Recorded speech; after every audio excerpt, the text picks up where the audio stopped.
Everyone,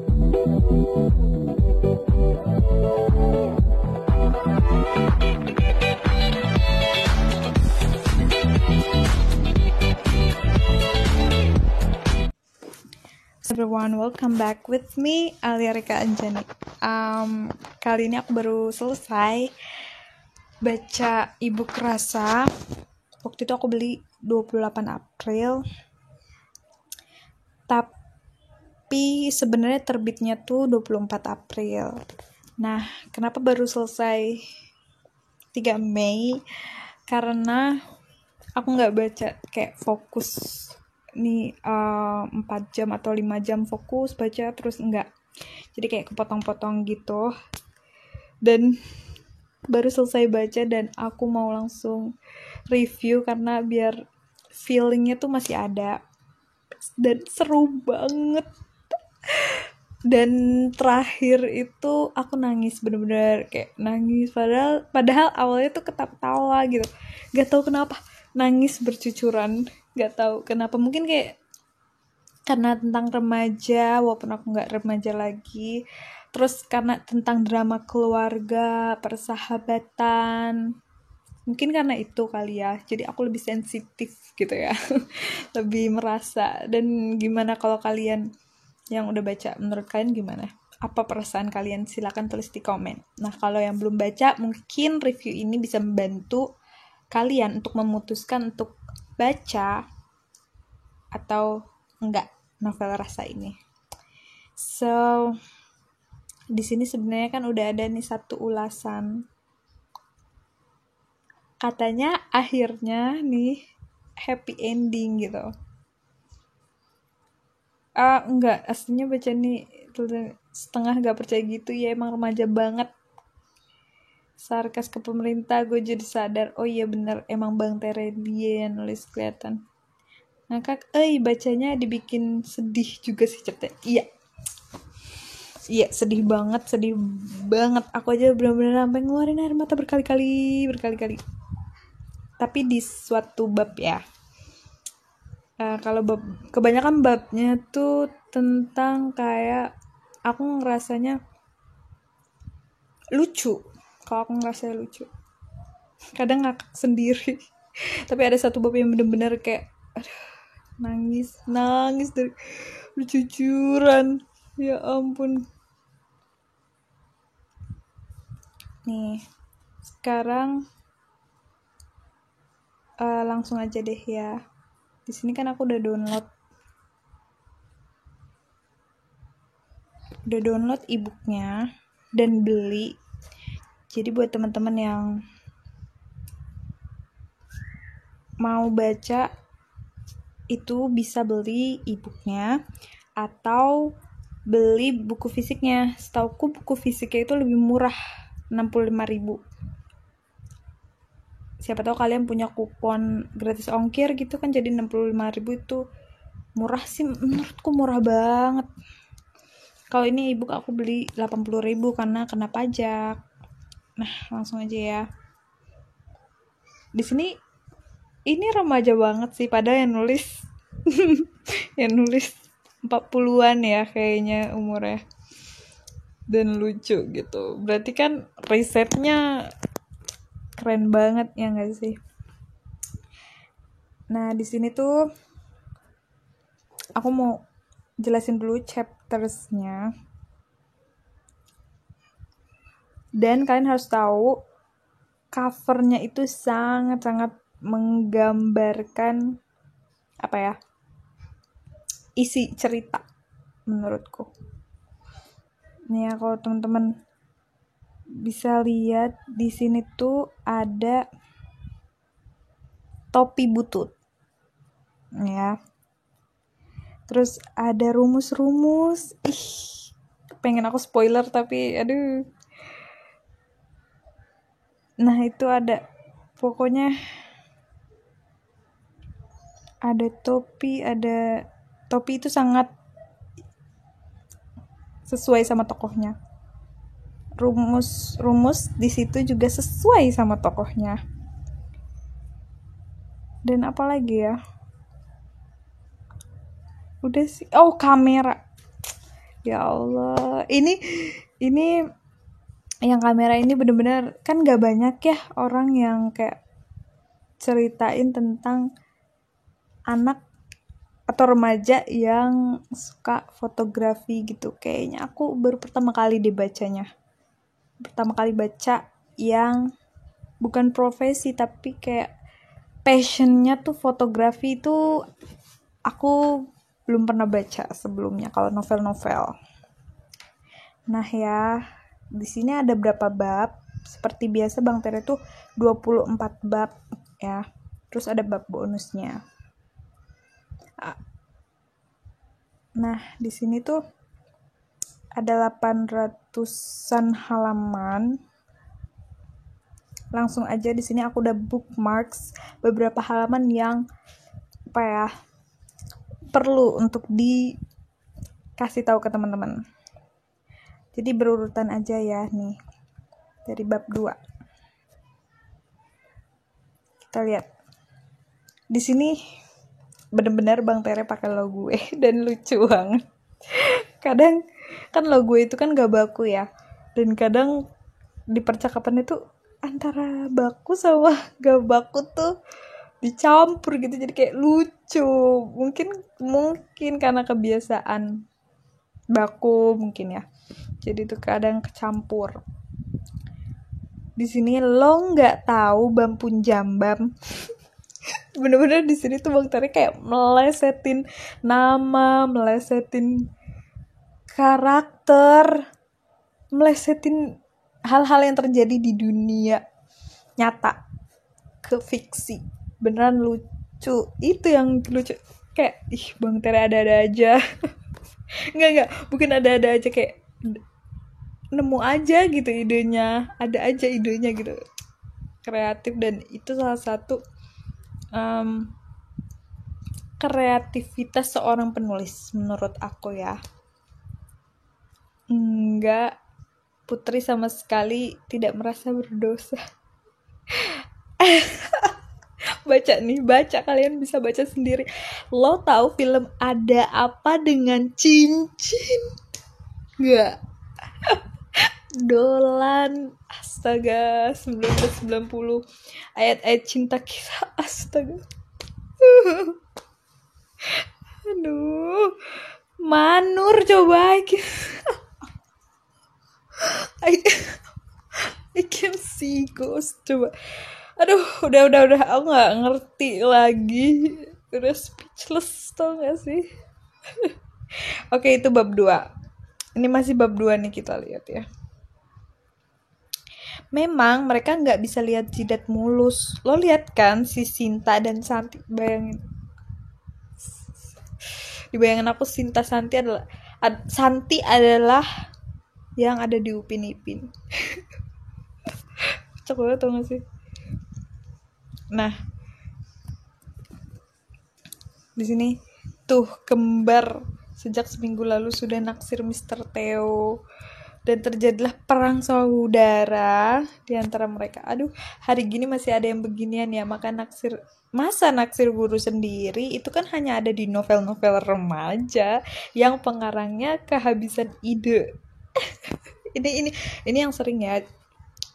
Dan sindiran Bang Tere ini sangat benar, karena kebanyakan di pasaran novel-novel tuh ya nggak jauh-jauh, kayak murid suka sama gurunya, dosen dengan mahasiswanya. Itu benar, ceritanya nggak jauh-jauh dari situ kalau novel remaja, ya nggak sih? Dan Bang Tere tuh tahu itu gitu. Coba kita yang lain di halaman 35 nih. Foto saya yang kemarin sudah diedit kan, Lin? Topan bersorak senang dalam hati, teringat sesuatu, bahan pembicaraan baru. Sudah, nanti Mas Topan sekalian aja ambil. Nah, nih aku tuh ini ya, nih sekalian saja ambil. Kalau bahasa yang sehari-hari ya kan kita paling udah gitu, nanti Mas Topan sekalian aja ambil gitu kan. Kita kan pasti gitu, nggak terlalu beku, kecuali kita presentasi ya kan, baku gitu. Kenapa sih sekarang Mas Topan sering banget foto? Buat apa sih? Coba motong lagi. Memangnya nggak boleh? Kamu kebanyakan nanya nih. Lin aja yang ngerjain tuh foto nggak keberatan kok. Ya iyalah, mana ada Lin keberatan, kan dia dibayar. Masalahnya kalau Mas Topan setiap minggu foto di sana, Lin bisa bosan lihat tampang Mas Topan di permak-permak di layar komputer. Tetap saja nggak bakal ganteng, ya kan Lin? Lucu banget tau gak sih? Kayak mereka tuh temenan dan percakapannya tuh lucu banget menurutku. Coba kita lihat yang lain. Dia langsung bab 9. Misalnya saat kita tidak suka melihat isi perut kodok. Itu hasil reaksi berbagai senyawa kimia yang ada di kepala, memberikan sinyal-sinyal yang membuat kita tidak nyaman, jijik, dan sebagainya. Jo menyimak, balas mengangguk-angguk. Mungkin itu penjelasan kenapa dia benci pelajaran anatomi hewan, karena sinyal-sinyal di otaknya. Hal yang sama juga terjadi saat seorang jatuh cinta. Kan Bang Tere? Jadi bahasa Inggrisnya kimia itu chemistry. Itu juga proses kimia saat seorang suka pada pandangan pertama. Misalnya itu lebih karena reaksi kimia yang terjadi di otak.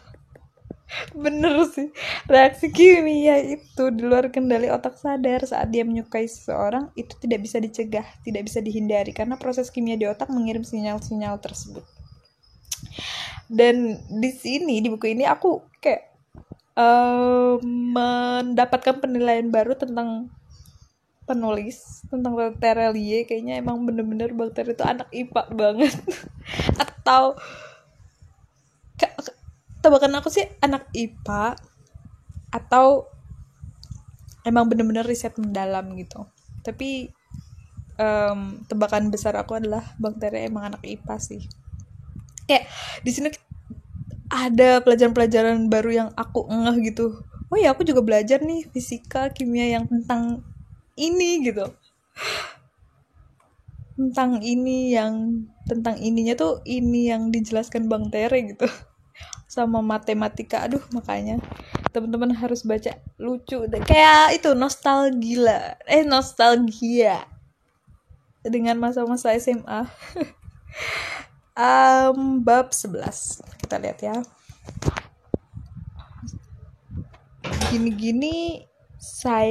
Gini-gini kan saya juara 1 lomba foto nasional. Masa datang ke studio hanya disuruh lihat album foto? DT waktu itu ngamuk pas saya bilang, apanya yang bisa dipelajari dari melihat-lihat foto? Dia melempar kamera. Karena jidat saya berdarah dan menelan ludah. Terus gimana Mas? Saya memutuskan untuk berhenti belajar. Waktu itu saya masih terlalu polos. Saya pulang ke Jogja hari itu juga. DT hanya mengangkat bahu, tidak mencegah kepulangan saya. Dia hanya bilang dengan intonasi dingin, Tommy, kamu berbakat jadi fotografer kelas dunia, tetapi tidak bangga dengan proses yang harus kamu jalani. Kamu terlalu bangga dengan kemampuanmu sekarang yang hanya seujung kuku. Kamu hanya bangga dengan juara 1-mu yang mungkin saja kebetulan amatir. Saya kesal sekali mendengar kata-kata itu. Jadi dari kata-kata itu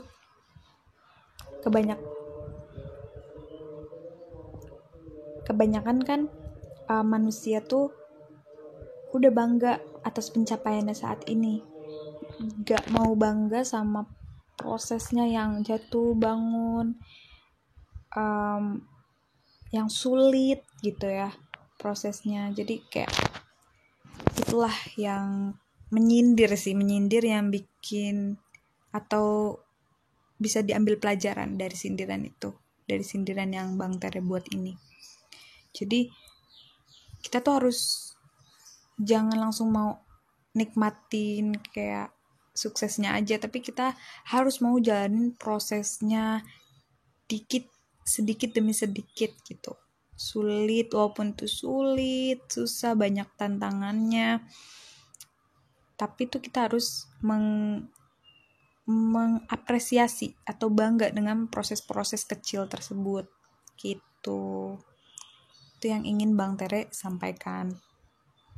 Nah, selanjutnya di bab 11 udah ya tadi. Di halaman 363. Nih ya, kata Bang Tere lagi. Proses ya, ini masih menyangkut yang tadi, proses yang harus dijalani seberapapun jengkelnya, seberapapun menyebalkannya, Lin harus bangga dengan proses belajarnya. Itu bisa menjadi sumber motivasi yang menakjubkan. Jadi tokoh di sini tuh Lin, dia emang suka fotografi, dan dia tuh masih remaja, masih kelas 11. Dan dia punya teman, dan dia pintar, dan gak terlalu pintar dalam hal cinta. Ya pokoknya campur-campur deh baca ini, rasa gitu ya, baca rasa. Oke, selanjutnya di bab 12 halaman 426. Nah, di sini DT ini tuh idolanya seorang fotografer, idolanya si tokoh utama, si Lin. Nama panjangnya si Lin ya, Lin. Di sini DT ini jadi itu juga yang ngelatih fotografinya si Lin ini.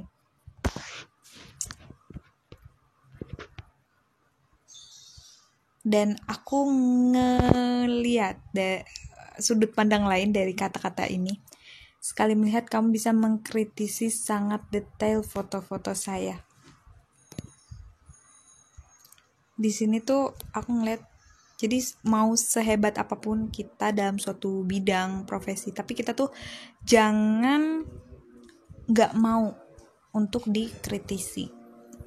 Aku ngeliat sudut pandang lain dari tulisan itu sih, tapi nggak tahu ya menurut kalian. Nah, di halaman selanjutnya bab 16. Di sini Lin pernah mendengarnya dari seseorang, Tommy Haas. Orang itulah yang sekarang menunggu Lin, Joe, dan Miss Yulia di parkiran. Menunggu di samping mobilnya karena Tommy Haas adalah suami Miss Yulia Haas. Kalian mungkin belum mengerti, tetapi ketahuilah, sampai kapanpun kaki kalian nanti melangkah, hidup ini hanya soal proses belajar. Orang-orang yang bahagia adalah orang-orang yang bangga atas proses belajar tersebut, dan orang-orang yang amat bahagia adalah orang-orang yang bangga dengan proses belajar sekaligus terlibat dalam proses belajar orang lain. Demikian.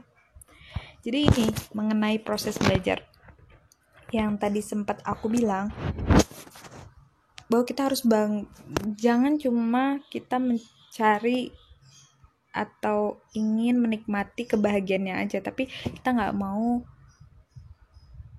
bangga sama proses belajar untuk mencapai kebahagiaan itu. Karena kan dalam proses itu pasti nggak melulu bahagia kan yang kita jalanin. Nah, makanya kita harus mau dan bangga dengan proses belajar yang kita alami di masing-masing kehidupan kita ya. Itu amanat, salah satu amanat dari novel Rasa ini. Oke, ini udah habis. Di sini notesnya beberapa kata yang seperti kata yang typo, terus kata-kata yang lucu nih aku red line gitu. Di sini ini makanya tadi aku bilang tentang drama gitu ya, drama keluarga. Karena ini benar-benar tentang keluarga Lin, persahabatan Lin, pekerjaan Lin. Di sini ini kata kakaknya Lin. Namanya siapa? Oh, namanya Adit. Dasar karung nih. Ngatain karung gitu. Lin itu soalnya makannya tuh banyak. Lin itu sudah baik, tomboy,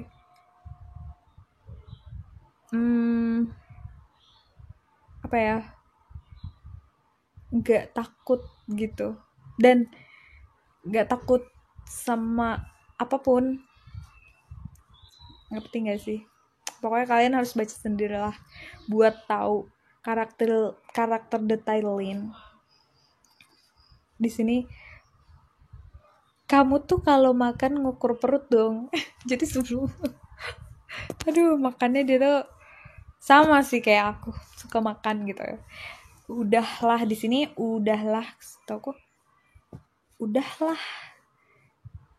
setauku ya disambung gitu kalau partikel lah. Tapi mungkin ada tujuan tersendiri, aku nggak tahu kenapa dipisah gitu. Nah, sinyal SOS di sini aku ngerasa kayak Bang Terne tuh lebih gaul daripada aku. Beneran deh. Aku kayak aku apa kalau bahasa kurang pergaulan istilahnya I don't know. Cooper ya? Ya kayaknya Cooper deh. Nah di sini Lins aku ngaku banget sama redaksi kata yang Bang Tere pilih.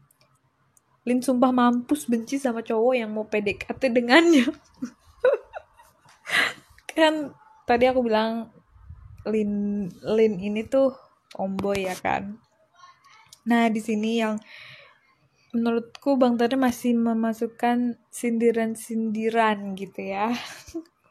Kelakuan Joe mirip banget dengan politikus, pejabat, atau birokrat yang suka KKN. KKN?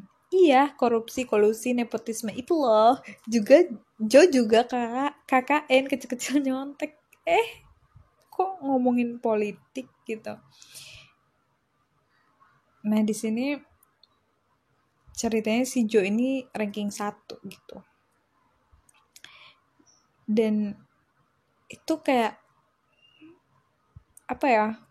Mungkin emang pinter, tapi ya terkadang kalau PR nyontek gitu ya, walaupun ranking 1. Kayak lucu deh. Terus tulisan ini Jo yang lagi nyontek dan tulisannya tuh mirip cacing. Enggak ding, mending cacing. Ini sih sudah mirip cacing yang lagi nari samba plus jaipongan. Bingung kan gimana bentuknya? Bang Tere ini. Pokoknya di sini tuh aduh, kata-katanya aneh-aneh tapi lucu gitu. Nih, belum lagi di kuping Lin tahi telinganya bejibun. Kan bahasa anak zaman sekarang banget gak sih? Percaya atau enggak kalau Lin ngebersihin kupingnya di sungai, maka mati semua tuh ikan di sungai kena polusi. Aku ngebayangin benar-benar kayak ngebayangin kata-kata ini gitu. Kayak lucu banget. Nih, lo sudah kenal. Nah, di sini tuh aku ngerasa kayak nggak nyambung gitu, maksudnya lo udah kenal gitu, itu baru kayak anak remaja banget kan, nggak mungkin dong lagi percakapan antar teman terus pakai lo sudah kenal gitu, kayak sudahnya itu terlalu baku gitu. Nah di sini Mr. Theo, panggilan sayang Mr. Tua anak kota, ini aku ngerasanya tuh bacaannya tuh anak kota gitu, maksudnya apa gitu. Nah di sini ada yang typo, caps lock harusnya malah jadi caps stop. Nah di sini juga typo, besok Liz harus pindah, harusnya Lin harus pindah. Ditemani ini harusnya kayak digabung ya kan, bukan dipisah, ditemani. Nah sekolah memberikan kesempatan pada anak-anak untuk belajar tentang kebebasan pers. So di sini sindiran yang halus tapi benar, menurut aku harus diterapkan di setiap sekolah. Nah di sini matematika setauku kalau nama mata pelajaran tuh M-nya harus besar ya. Nah di sini typo, bahasanya jadi bahasanga. Mengamit, setauku ini kan tulisannya menggamit ya. Setauku mengamit, iya enggak sih? Nah, di sini ada typo lagi, suasanana, harusnya suasananya atau suasana aja. Ini jadi kan udah benar. Rombongan harusnya, bukan rombongan. Nah, di sini ada lagi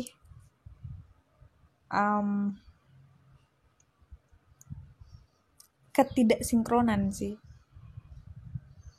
Di sini ada percakapan Miss Lay dengan Lin dan Lin dengan Putri.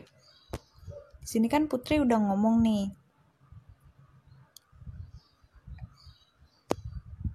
Nih ya. Si Putri ini udah ngomong ke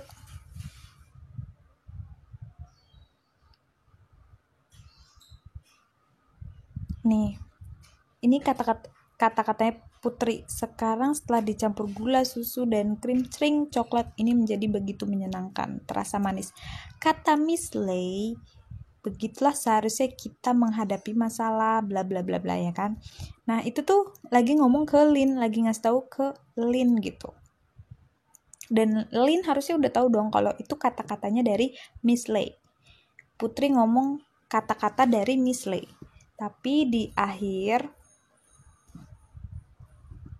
di sini seolah-olah tuh Lin nggak tahu gitu kalau kata-kata itu tuh dari Miss Lay. Padahal kan pas ngomong sama Lin, Putri tuh udah ngomong kalau itu tuh kata-katanya Miss Lay gitu. Nah di sini Lin diam, itu Putri yang ngomong, itu kan dia ingat itu kata-kata Putri.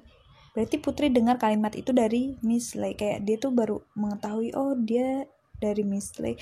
Padahal kan Putri udah ngasih tahu. Di situ sih tidak sinkron menurut aku ya. Udah sih itu aja. So kalian harus baca, menurut aku ini novel remaja recommended banget.